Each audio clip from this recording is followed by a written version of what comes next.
again, I'm Maria from Mary's World, and today I'm going to show you how to put safety eyes on your amigurumi. Safety eyes are these cute little eyes that are safety for children, because even if you push hard, you cannot take them. So what you will need is something like this, and inside tip, I don't know the name, but it's a plastic stuff that you can put them together and click it on the inside. So let's begin.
So if you like this tutorial, if it helped you somehow, please give me a thumbs up and subscribe.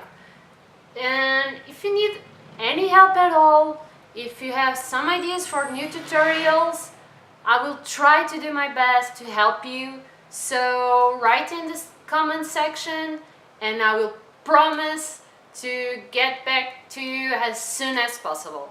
So bye!